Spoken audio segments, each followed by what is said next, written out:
Laura, de Orlando Amaryllis. Se adivinhasse o que estava para me acontecer, por certo seria adiado meu encontro com a Laura. Foi a melhor amiga dos tempos do liceu em Cabo Verde, e mesmo aqui em Lisboa, a nossa amizade perdurou. Sempre gostou de me pregar umas partiditas, e a última foi, de certo, a mais bem concebida, o nosso encontro na Praça de Londres. Meio adormecido, o corpo laço e calaceiro, estendi os para trás, tateei a mesa de cabeceira e agarrei o telefone. Trouxe o escutador até mim, eu de costas para a mesa de cabeceira, para a cômoda século XVII. O guarda-joias forrado a carneira com embutidos em ouro velho, no mesmo sítio, no centro do móvel. Tinham-o adquirido num Natal a quando das vendas de caridade. Não me lembro da minha resposta a quem da outra ponta do fio me tinha acordado. Tanto sono ainda às 7 da manhã. Poisei o auscultador e enfiei a cabeça na almofada, sem jeito, sem me cobrir, desfalecida. Quando às 8 saltei da cama, numa corrida me vi na casa de banho, o chuveiro a fustigar-me, a touca a defender-me o penteado armado na véspera do Raulinho. A paciência para o ouvir, desanimado de infelizes lances amorosos. Tinha um par, referia-se-lhe como aquela pessoa. Traduzindo, aquela pessoa era o émulo, o prepotente, o pela-gatos. Tinham-se esgatanhado, o Raulinho atirara-lhe o cinzeiro de cristal.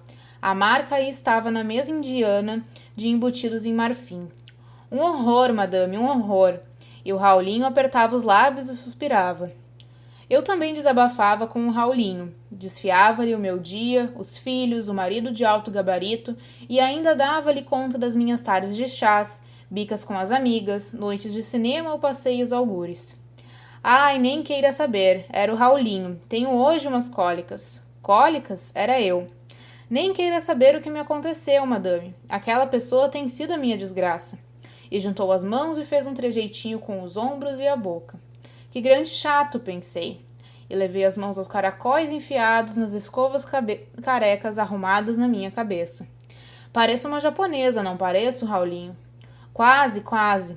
E o Raulinho deu um passinho recuado para me mirar. Sorri enlevado.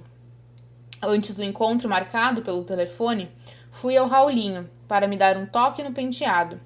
Contei-lhe do fim do dia bem-aventurado que me esperava. Uma chávena de chocolate, um snack com muitos espelhos, cinema e jantar com uma amiga arredada das minhas relações há mais de 20 anos. Vai ser em cheio, Raulinho. O marido, o meu, claro, foi de viagem, em missão, Nova York, top secret. E eu vou estar com a Laura. Telefonou-me esta manhã, estava eu no melhor sono. Que horror, madame, acordarem-nos no melhor sono. Que horror. Deixe lá, Raulinho. A alegria de rever a Laura, de lhe dar um abraço, sobreleva tudo. Veja só, deixei de a ver do dia para a noite. Não tentei contatá-la e os anos a deslizarem uns após os outros e eis, de repente, soou o telefone às 7 da manhã e a Laura do outro lado do fio. Então, madame, não quer ver o penteado? E o Raulinho a ajeitar o espelho e eu a pensar não sabia em quê. Escrevinhei uma mensagem e pula sobre a mesa da cozinha. Os filhos estavam habituados às minhas saídas e sabiam resolver quando o estômago começa a dar horas. Esquadrinhavam o frigorífico, punham umas misturas incríveis no prato e com 2 minutos de micro-ondas saía uma refeição meteórica. O telefone soou, atendi. Era a Laura de novo. Eu ia dizendo sim, sim, certo, não te preocupes. Ó, filha, está descansada, estarei a tempo. Tá, tchau. Olha, tá lá? Leva um fato de, não, vai ser surpresa, uma bizarrinha, um sonho de bizarria para chatear os outros. Foi uma prenda do marido, do Japão, vais ver. Tchau. Desisti do elevador e desci pelas escadas. Estava excitada. Laura aconselhara-me a ir de táxi. Encontrar-nos-íamos às 5 na Praça de Londres e iríamos no carro dela. Mais prático, filha, mais prático. Tinha concluído desfazendo a minha indecisão. Saí de casa na hora errada. O trânsito a apertar-se ia chegar atrasada. E logo hoje. Tanta vontade tinha de mostrar a Laura como eu continuava a ser acertadinha. Como quando andávamos no liceu e escrevíamos bilhetinhos uma a outra 2 vezes por semana. De uma carteira para outra, ao lado. Ela era Marilyn Monroe e eu a Leila Atkinson. O meu nome inventara-o eu. Preferível assim. assumir uma personagem desconhecida e funcionar como num sonho. Encontrei a Laura depois de uma viagem atribulada, o motorista blasfemando todo o percurso. Olhe para isso, minha senhora. Uma pessoa quer trabalhar e não pode. Andam para ir passear, para um lado, para o outro, e um homem não se governa. Olhe aí. Veja essas mulheres agarradas ao volante a flautear. Como é que um homem ganha a vida com um trânsito destes, senhores? Beijamo-nos, eu e a Laura. Tão longa tinha sido a ausência. Eu estava perplexa. Laura parecia uma menina na minha presença, como há 20 anos. Estás a mesma, Laura, nenhuma ruga, a pele fresca, elástica. Como é possível? A luminosidade do sol de verão envolvia-a toda, era cópia de uma Vênus de bronze, angélica na túnica lilás. Então, disse Laura, vamos tomar o nosso chocolate esquentado como tu gostas? Como adivinhaste, Laura, que eu ia pedir chocolate? Nem te esqueceste de quanto eu gostava dele esquentado. Que coisa gira, és fora de série. Olhava e sorria. Sentia-a feliz por aquela tarde, por estarmos juntas. Abracei-a. Estava gélida e tremia, apesar de se ter começado a rir muito. No snack, acotovelada pelo parceiro, a presença de Laura no meu lado direito não me molestava. Não me tocava, a sua proximidade agradava-me. Os cabelos soltos, negros, o nariz aquilino, os olhos descidos. Havia talvez abatimento por detrás do sorriso, por detrás do seu porte de menina de 20 anos. Mal segui o enredo do filme. Laura teria a minha idade e, no entanto, não envelhecera. Estando eu nos meus 36 anos, tinha ao lado uma criança, por assim dizer. À entrada do cinema, ela segredara-me. Vou te apresentar uns punk ones. Sempre são mais giros que teus amigos. Eram 5. Senti-me uma carcaça bolorenta no meio daquela juventude.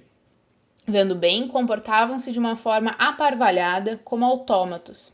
Os cabelos besuntados de gel. 2 deles tinham a aparência de terem acabado de se encharcar debaixo do repuxo da escola. Os outros tinham os cabelos eriçados, fazendo crista para frente, caindo em grande rabicho sobre a nuca. Trocavam várias vezes de assento, sem ruído. Davam a impressão de almofadas fofas a meterem-se umas pelas outras. Desatei a rir em voz alta. Laura tocou-me. Então, disse eu, os teus amigos parecem estarem a fazer ilusionismo. É impressionante vê-los a meterem-se uns pelos outros. Chiu, disse ela. Eu emudeci. Aquelas criaturas nem tinham dado conta do meu vestido do Japão. Sentia-me infeliz. Ser-lhes ia difícil dizer-me, vens bonita ou algo semelhante?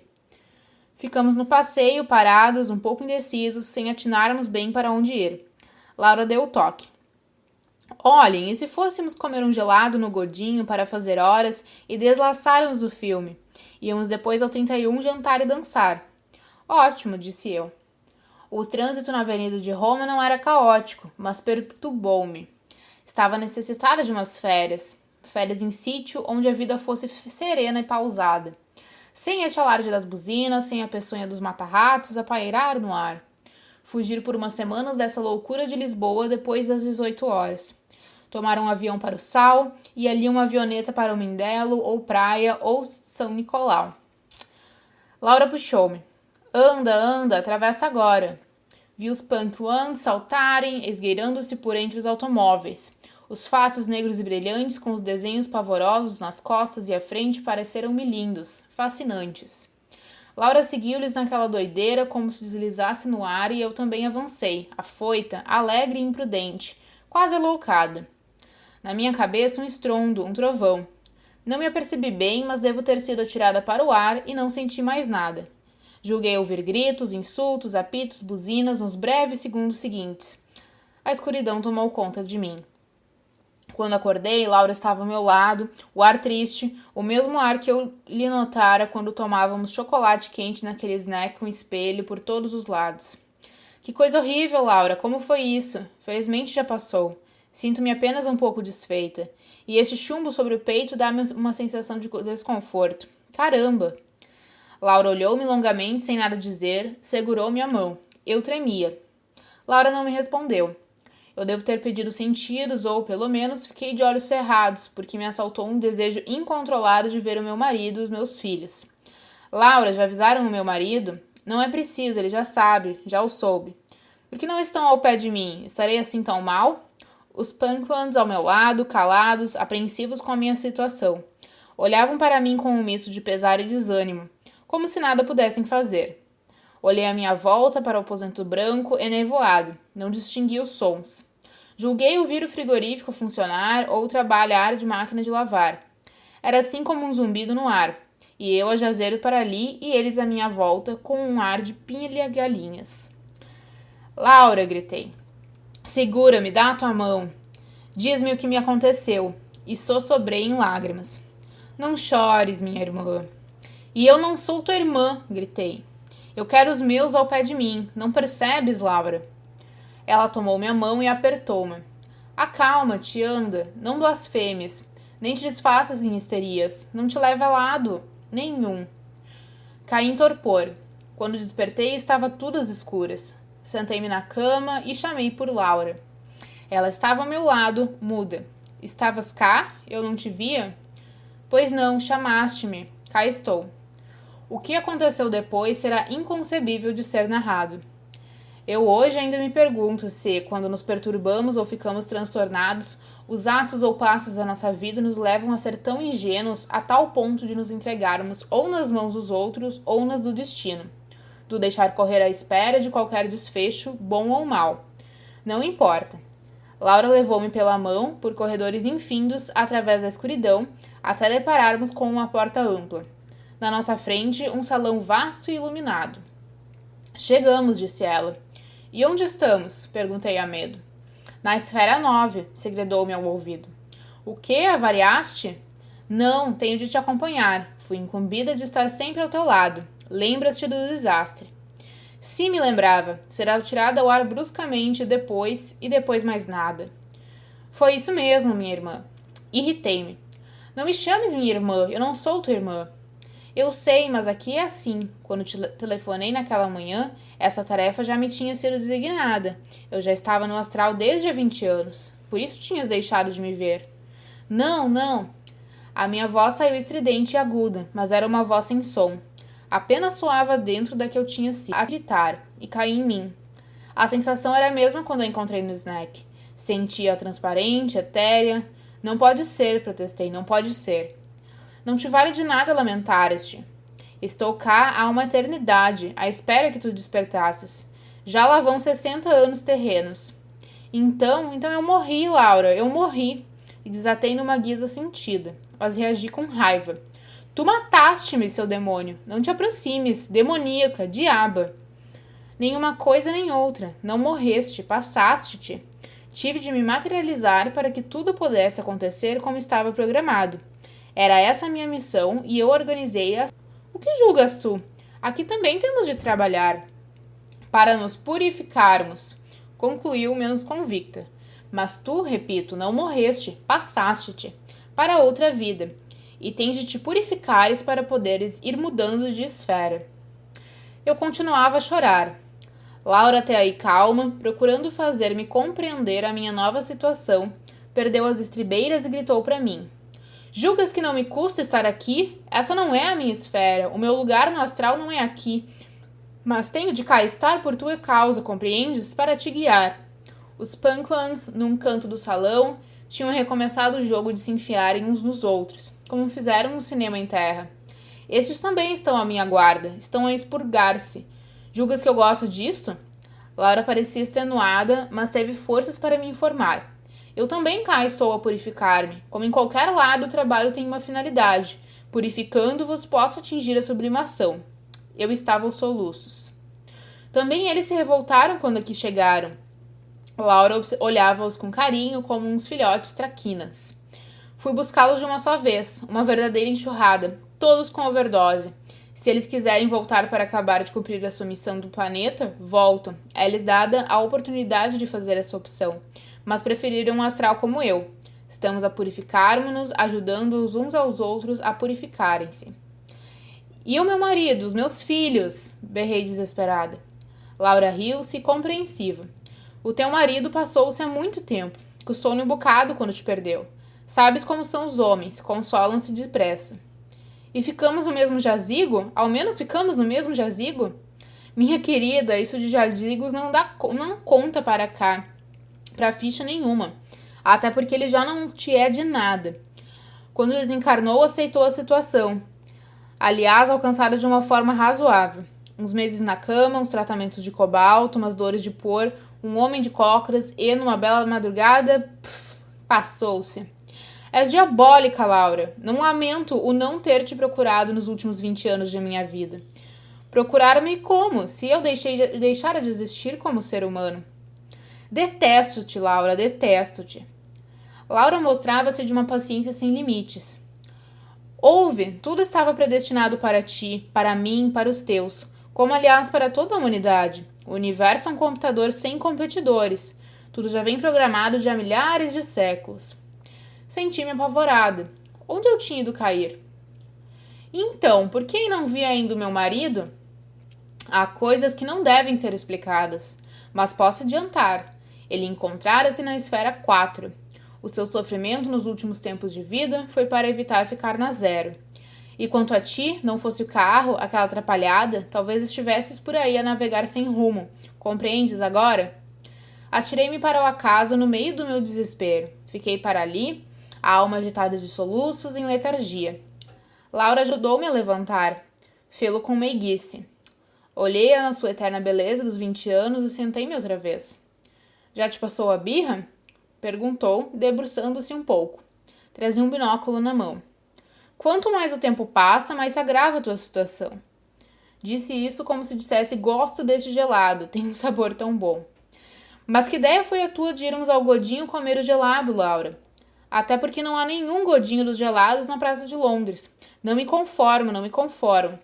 Estava tudo para ser assim, irmã. Não me chames irmã, já te disse. Odeio-te, odeio-te.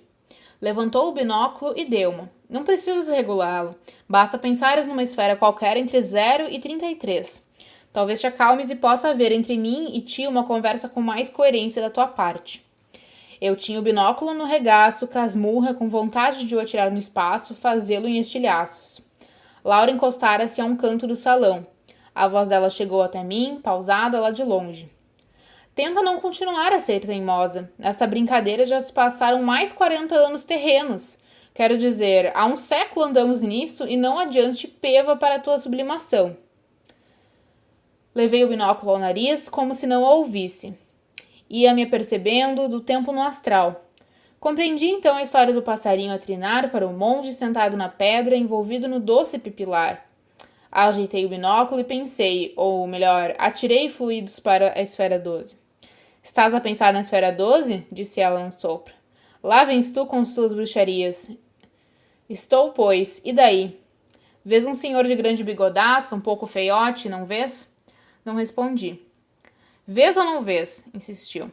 Vejo, porra. Deu-te agora para te tornares uma ordinária. Hã?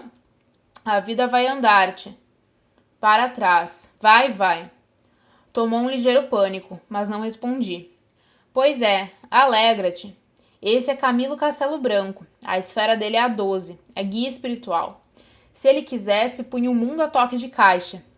Que dizes a isso? Com 2 penadas deitaria de vez um governo abaixo. Duvidas? Uma corrente de ar trespassou-me e tossi. Não ouvi qualquer som da minha tosse. Muda para a esfera 26, disse-me ela. Que vês? Um frade de sotaina, castanha e alpergatas? Ou um soldado de cabelo curto, corpo franzino? Não mudes, não percas este milésimo de tempo da tua vida no espaço. O tempo aqui tem um valor incalculável. Queres saber? O frade é Padre Antônio Vieira. Quando chegou em vida à tua terra, enviou uma missiva ao rei. Nela lhe contava que na Cidade Velha tinha encontrado os bispos doutos e de muita sabença, apesar de negros como carvão. O soldado, já sabes a história, é Joana d'Arc. Por aí anda como guia espiritual também. Larguei o binóculo, nem quis saber onde caiu. No espaço, por aí. Tenho frio, lamentei. Ah, ainda bem, já estarás a cair em ti. Nessa brincadeira já se passaram mais 20 anos que eu morri, Laura, que eu morri. Não, que tu te passaste, minha irmã. Porra que eu não sou tua irmã. Mal criada, para ti só há um caminho. Já perdi muito tempo contigo e já decidi. Tens de voltar à terra, será melhor para ti.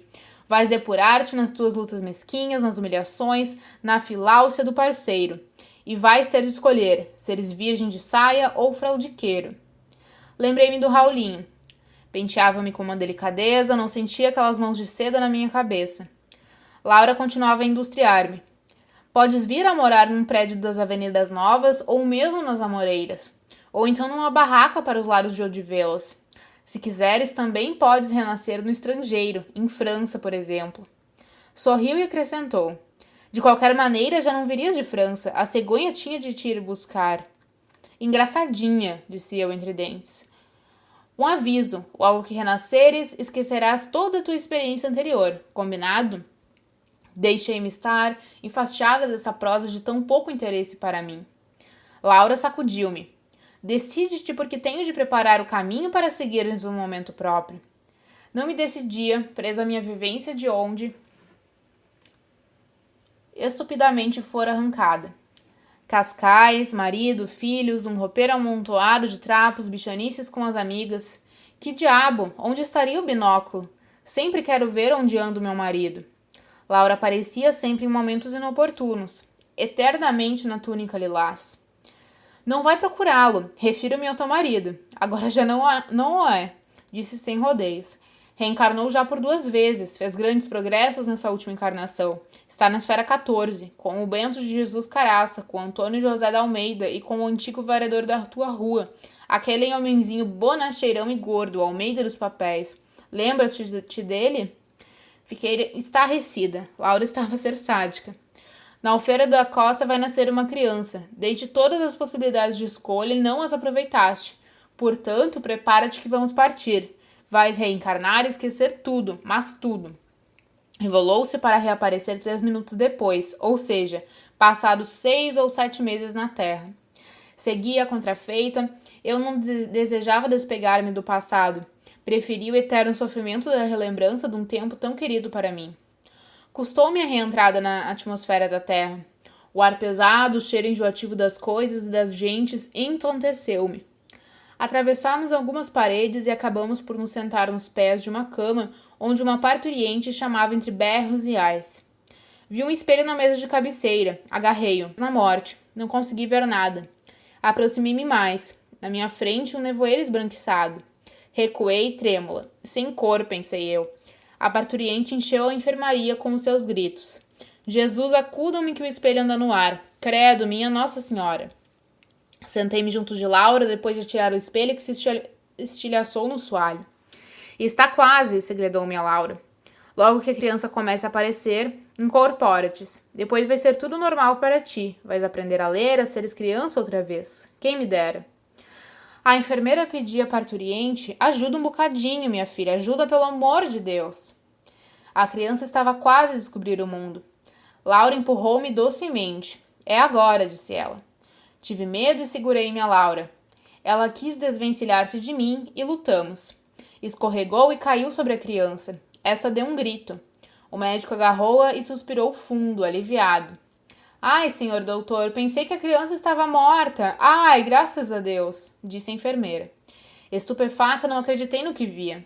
A Laura tinha reencarnado. Fora a Laura, não eu. Que grande vontade de rir. E ri tanto. Era a minha vingança. Libertaram-me dela. Um tanto ou quanto desnorteada, vagueei, tonta com os cheiros à minha volta. Eu já não o suportava, o mundo cheirava mal. Não sabendo como voltar ao astral, sem tutela ou guia, tive uma ideia, incorporar-me naquela que tinha sido e dar um giro pela cidade. Calcorei abaixo, entrei no Odeon, subi a avenida e fui parar ao Monte Carlo. O restaurante e o snack ainda lá estavam, e ao fundo da casa funcionava um banco. Achei a ideia prática. Os clientes pagavam o almoço com uma ficha, o empregado ia correr e levantava-se de seguida a importância ao balcão. Uma passagem interior ligava o banco ao antigo restaurante monumental. Ali podia-se tomar café e jogar na bolsa. Entre 2 bicas alinhavam as paradas, preenchiam umas senhas, metiam-nas no computador e aguardavam a resposta. Não era bem o computador, era um disco magnético onde as senhas ficavam registradas. O disco passava por um programador eletrônico e o computador resolvia o resto. Ao lado era um centro comercial. Os 5 Oceanos, de nome. Sentei-me num recanto e comecei a rabiscar umas coisas num papel. A bica tinha passado de moda. Pedia-se uma bichaninha e era a bica mesmo. O indivíduo na mesa ao lado, cachimbo, cabelos brancos, fumava numa lentidão de morte. Não devia ter nada a fazer. Voltou a cara. Abelardo, disse eu, azabumbada. Tal qual, respondeu com bonomia. Incorporado como eu? Tal qual, frisou com um sorriso. As nossas vozes espirituais, só nós as ouvíamos. Como foi isso? Olhe, respondeu, da maneira mais natural, na cama. Seu Felizardo, sussurrei. Felizardo? Eu preferia um ato mais espetacular. Um avião a estourar no ar, por exemplo, ou arrebentar no solo, assim, puff. Um som vazio como de ovos podres. Os jornais falariam de mim, toda a gente falaria de mim, ou não falariam, mas ficava sem saber da minha morte horrível. Morte não, passamento, disse eu. Ah, você já fala como os outros aí dos astrais? Pois eu não. Se falasse, era como se não falasse, ou porque era mudo, ou porque os outros eram surdos. Ele não mudara. Tive a sensação de estar a ler um dos seus artigos semanais. Você desculpe, Abelardo, vou fazer uma coisa que nunca fiz em vida, escrever. Ah, sim, também já tive esse vício, mas passou-me. Voltou-me às costas e continuou a fumar. Devia querer dizer-me algo mais, porque se virou para mim e atirou-me de chofre, como quem quer desabafar. Ando para aqui incorporado ou materializado, ou que lhe queiram chamar, mas desencantado. Tenho encontrado muita alma boa e má, escritores políticos, alguma agajada de televisão, uma alta do teatro, mas aqui estou melhor, não é muito cômodo, mas enfim divirto-me. E cada indivíduo do baixo astral fazendo partidinhas aos vivos. Em compensação, soube por acaso quem foi o verdadeiro autor do Amadis de Gaula. Nada das patranhas lidas e badaladas por aí. Falei com ele, deve estar hoje num simpósio na Esfera 29. Também as oportunistas, sabia? Esperei ouvir mais, acrescentou apenas, e controversos e corruptos. Ficou a olhar no vago, a face toldada por uma solidão sem revolta. No milésimo de segundo, escrevinhei numa dúzia de folhas o meu percurso, desde o último dia de vida na Terra até hoje. Acabei. Ajeitei as folhas, enrolei-as e deixei-as sobre a mesa. Nem disse adeus a Abelardo. Se a Aninhas, estudante do 19º ano, ou do 20º, estava indecisa quanto ao rumo a dar à vida, seu entusiasmo residia nessa noite nos manuscritos antigos encontrados na gaveta do roupeiro. A mãe descobrira-os na cave de uma vivenda onde trabalhara em tempos. À cave ninguém ia, pois a casa fora de uma família muito antiga já desaparecida. A mãe trouxe os papéis e meteu-os na gaveta. Estavam também embrulhadinhos, arrumados com cuidado numa floreira larga e bojuda de onde os tirara. Quando a filha crescesse, talvez os quisesse. A Aninhas deu-lhe a ideia de ser um diário um pouco mais ou menos isso. Ela também tinha começado a escrever, mas era um começo de um romance. Talvez esses papéis a ajudassem. Sentou-se à mesa da casa de jantar e desembrulhou um maço de folhas. Estendeu-as para começar a ler. Os manuscritos deviam ser bem antigos. Inferia-se pela cor do papel, pelo desbotado da tinta. Foi buscar os óculos. Sentou-se. Ao ler as primeiras folhas, sentiu-se desfalecer. Continuou a ler e ei-la a tremer e com a sensação do sangue a subir, a cavalgar-lhe pelo corpo acima e a fugir-lhe dos membros e picadas, sem conta assolaram-lhe as mãos e a cabeça. Pálida, debruçada sobre a cama, os olhos esbugalhados, teimando na leitura. Releu os papéis, remexeu-os, folhou-os.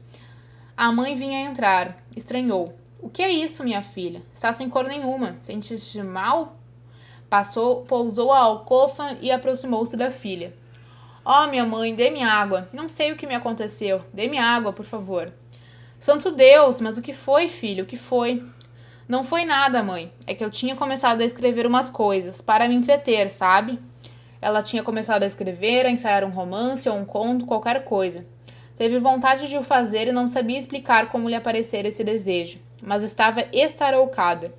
As 10 páginas deste manuscrito lidas até agora, mãe, são o debuxo do romance que eu comecei, são o debuxo do que eu já escrevi até agora. Aquele livro que te disse que ia tentar escrever. Calma, filha, isso são nervos, dizia-lhe a mãe. Pousou o copo. Não há uma vírgula, não há uma palavra a menos. Mãe, eu não copiei nada, eu nunca vi estes papéis antes. Juro que não os copiei. A mãe sossegou-a. Controla-te, vá. Ora, lê lá um pedaço para mim, talvez te faça bem. Eu não sei ler, mas sei ouvir. Aninhas agarrou uma das folhas. Trêmula o suor a umedecer-lhe a fronte. Leu. Que coisa horrível, Laura, como foi isso? Felizmente nada me dói. Sinto apenas um peso sobre mim, uma sensação de desconforto. Laura olhou-me longamente. Sem nada dizer, segurou minha mão com força. Aninhas ia lendo. A mãe levantou-se para acender a luz e sentou-se mais perto da filha, e ouvindo. A atenção ia crescendo dentro dela como um jorro forte de chafariz. E a Aninhas a juntar as frases a dar-lhes cadência. A mãe pôs-se em pé, sentou-se e pegou-lhe nas mãos. Filha, eu sou a Laura.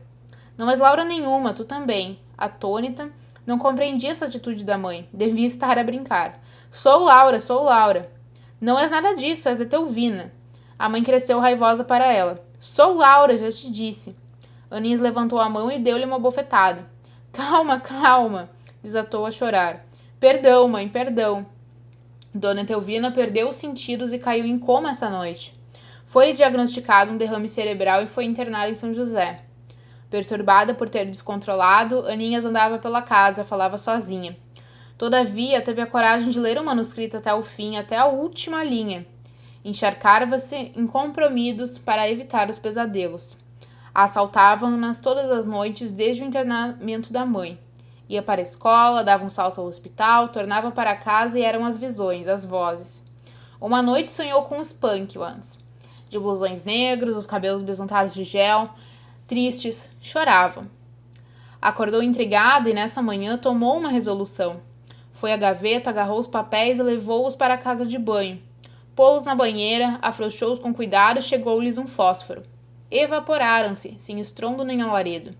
Depois de velar a mãe na noite seguinte, acompanhou ao cemitério ao amanhecer. Uma colega fez-lhe companhia depois do funeral.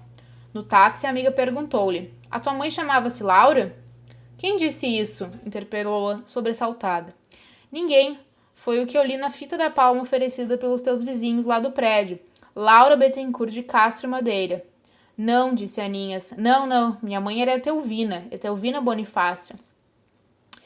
Não abriu a boca durante o resto do caminho. Quando passavam na Praça de Londres, pôs-se muito direita no banco, abriu a porta do táxi e saltou. O carro em andamento. Caiu e não viu a caminhonete, atropelada mortalmente. Quando se levantou, Laura tomou-lhe as mãos.